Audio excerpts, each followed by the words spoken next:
ఎన్టీఆర్ భరోసా pension నిరుపేదల కుటుంబాలకు ఆర్థిక భరోసా కల్పిస్తుందని ఎమ్మెల్యే బోడి ప్రసాద్ అన్నారు. పెన్మలూరు నియోజకవర్గం బొయ్యూరు టౌన్ పరిధిలోని ఎగినపాడు నాగన్నగూడెంలో నిర్వహించిన సామాజిక భద్రతా పెన్షన్ల పంపిణీ కార్యక్రమంలో పెన్మలూరు నియోజకవర్గ శాసనసభ్యులు శ్రీ బోడి ప్రసాద్ పాల్గొని పెన్షన్లు అందజేశారు. ఈ సందర్భంగా ఎమ్మెల్యే మాట్లాడుతూ కూటమి ప్రభుత్వం వచ్చిన తర్వాత వృద్ధులు, వితంతువులు, వికలాంగులకు పెన్షన్ల రూపంలో ఆర్థిక భరోసాని కలుగజేస్తున్నామన్నారు.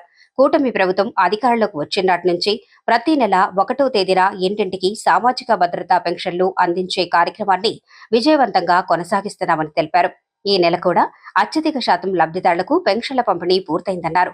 ముఖ్యమంత్రి శ్రీ నారా చంద్రబాబు నాయుడు గారి నాయకత్వంలో ఎన్నికల హామీని అమలు చేస్తూ అర్హులైన లబ్ధిదారులకు 4,000 రూపాయలు, 6,000 రూపాయలు, 10,000 రూపాయలు, 15,000 రూపాయల వరకు పెన్షన్లు అందిస్తున్నామని చెప్పారు.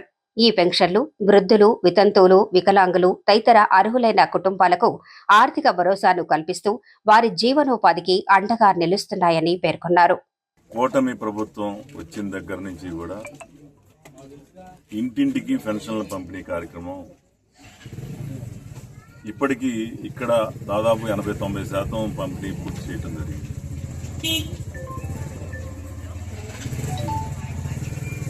గతంలో 2,000 నుంచి 3,000 రూపాయలు ఇవ్వడానికి దాదాపు 5 సంవత్సరాల సమయం తీసుకున్నారు.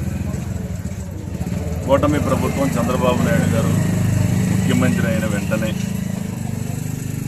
ఎన్నికలు జరిగినప్పటి నుంచి కూడా ఆ కాలంలో 3 నెలలు తర్వాత ప్రభుత్వం ప్రారంభమైన దగ్గర నుంచి కూడా 4,000 రూపాయల పెన్షన్, 6,000, 10,000, 15,000 రూపాయల దాకా కూడా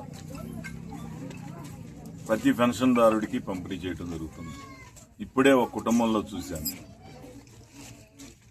ఒక భార్య, భర్త, బిడ్డ వికలాంగుడు. భార్య వయసుతో పాటు వచ్చిన నడుము నొప్పితో కనీసం నిలబడలేని పరిస్థితి. భర్త ఏజ్డ్. ఆ కుటుంబంలో 10,000 రూపాయలు పెన్షన్ ఇస్తా ఉంటే కుటుంబంలో ఎన్ని బాధలున్నా మొదటి తారీఖు నాడు ఆ 10,000 రూపాయలు పెన్షన్ తీసుకుని ఆ కుటుంబం నెల రోజులంతా కూడా మరి ఖర్చులకు సరిపోయే మందులతో పాటు ఇచ్చిన రేషన్ని తింటూ మరి కాయగూరలు కూడా కొనుక్కుంటూ వాళ్ళు గడుపుతా ఉన్నారు అని అంటే మరి నిజంగా కూటమి ప్రభుత్వం వచ్చిన తర్వాత వృద్ధులు కానీ, వితంతువులు కానీ, వికలాంగుల్లో ఒక ఆత్మస్థైర్యం అనేది పెరిగింది. వాళ్ళ కాళ్ళ మీద వాళ్ళు నిలబడగలిగే శక్తి ముఖ్యమంత్రి కల్పించడం జరిగింది. నేను ఎవరితోటి మాట్లాడినా కానీ వాళ్ళందరూ కూడా కూటమి ప్రభుత్వం బాగుండాలి, చంద్రబాబు నాయుడు గారు